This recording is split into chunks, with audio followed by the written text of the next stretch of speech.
welcome to MoreBetterMaker, a place to demystify all things cuisine. I am Ian, here with you with another edition of MoreBetterMaker News. In MoreBetterMaker News, we bring you all of the tasty info from the world of cuisine, as well as a healthy dose of opinion and commentary. Let's get into it. A giant slump in consumption of artisanal cheese has threatened the French dairy industry. There is a solution, and that is very simply to eat more delicious cheese. Do yourself a favor, go down to your local cheese shop and grab something from curbside pickup. Pennsylvania has been getting more acclaim for their wine production. Good on them. Next time you're downing a cheesesteak, perhaps try pairing it with a Cabernet D'Orsay. Two articles of note this week spoke about the inability of wine to reach every type of consumer. We agree with this premise. Both articles spoke about the inability to use effective language for all consumers. In our opinion, the best solution to this problem is to stop marketing wine as an elitist product and to market it to every type of person. When you disregard a certain segment of the population, you limit your sales. Wine is and always has been the beverage of the people, and it should be marketed to everybody. In a tangentially similar subject, Esther Mobley of the San Francisco Chronicle, Esther Mobley, talked about Dewy's winery in San Francisco. Dewy's winery labels their wine as San Francisco in origin. This is something that we can get behind, and it's something that the French have been doing forever, naming their wines after a specific place rather than grape variety. Local people can start to get behind a product that they're proud of, and consumers will know just exactly what style of wine they're going to get into. This week in the New York Times, Eric Asmoff spoke about orange wine and its polarizing effect in the marketplace. If you don't know, orange wine is white wine that is fermented and treated very similarly to red wine, producing a kind of orange or amber color quite often. These wines can be delicious, but also a little off-putting since most consumers don't quite know what they're getting into. Our advice is to create a relationship with your local wine shop or get to know a nice sommelier at your favorite restaurant. These people can help steer you through the troubling waters of wines that you may not be used to.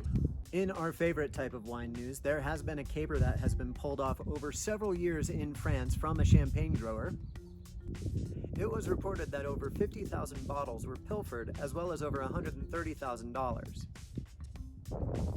According to the victim, the ringleader of the heist was an actual member of the French police force, and he used the excuse of going on secret missions to get his cash and product.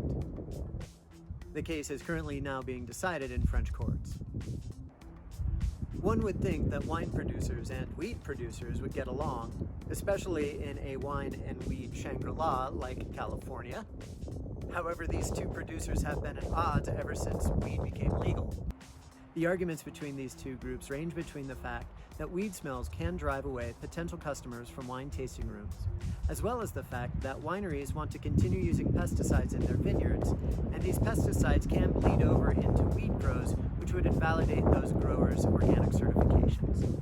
Due to the COVID pandemic, many producers are dealing with an excess of wine that they cannot sell at the moment. In this light, it was revealed this week that the French government will assist the producers in allowing them to distill their wine for brandy or other industrial alcohol purposes. Imagine if they blended their wine in non-vintage fashion. This could help their profits, as well as their supply issues, as well as all the work that went into making the tasty stuff.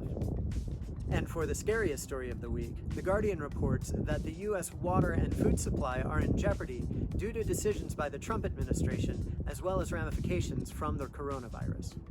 Lack of driving due to the quarantine of coronavirus has led to the reduced production of petroleum. Also, the Trump administration has deregulated ethanol production and its mandatory use in gasoline. One byproduct of ethanol is CO2, and this CO2 is used in water treatment facilities, which goes to our drinking water as well as to our crops. So, you can blame a poor COVID response, as well as bad environmental policy when your drinking water is no longer safe. I miss Obama.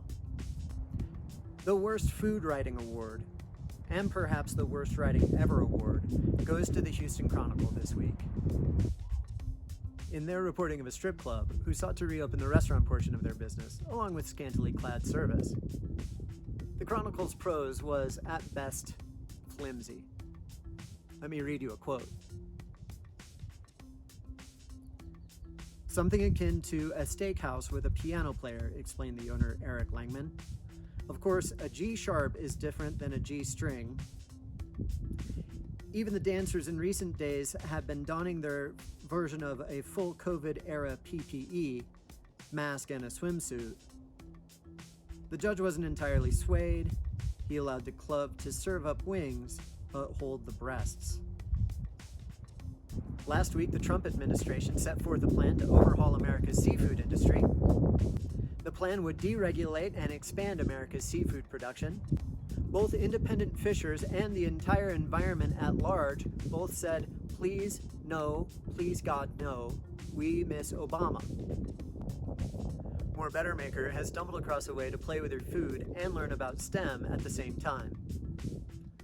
Pastex, similar to the toy Kinex, uses dried pasta as the connection struts to a maker-built engineered project.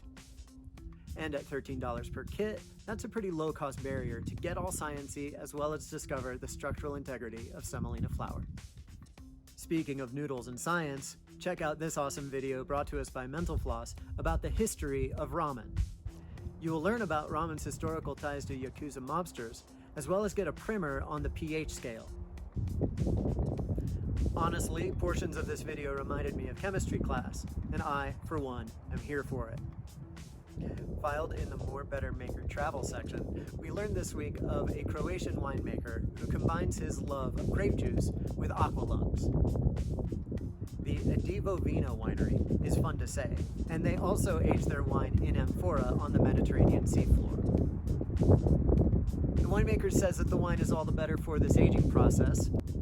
Once we're caught up on bills, we here at MoreBetterMaker will head to Croatia and give you all the tasting notes you could want.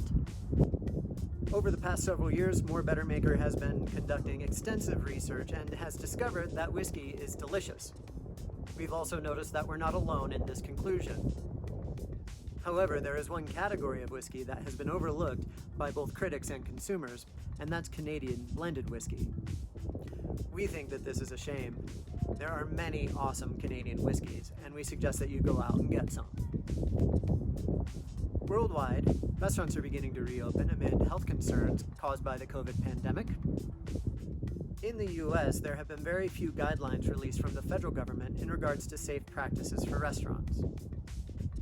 To answer this problem, independent restaurant associations such as the James Beard Foundation have stepped up to issue comprehensive guides. Once you're sure you are safe and healthy, do yourself a favor and contact your favorite local independent restaurant and order from them extensively. And finally, we have discovered our new hero. Cowboy Kent Rollins is the master of all things cast iron, and we now want to be his best friend. And that's it for this edition of MoreBetterMaker News. Do us a favor and click the subscribe button somewhere down here. Go to our website at morebettermaker.com and enter your email address, and you'll stay up to date on all the tasty things that we have to offer. Links to all stories mentioned in this video are in the description. All opinions and commentary are solely expressed by MoreBetterMaker, and no money has changed hands in the production of this video. We may choose to take on ad affiliates in the future, and if we do so, we will fully disclose because transparency is our jam. If you don't like the opinions stated in this video, that's okay. We still like you, no matter who you are. And we believe that civil discourse helps all of us. We will see you next time, and remember to make more things more better more often.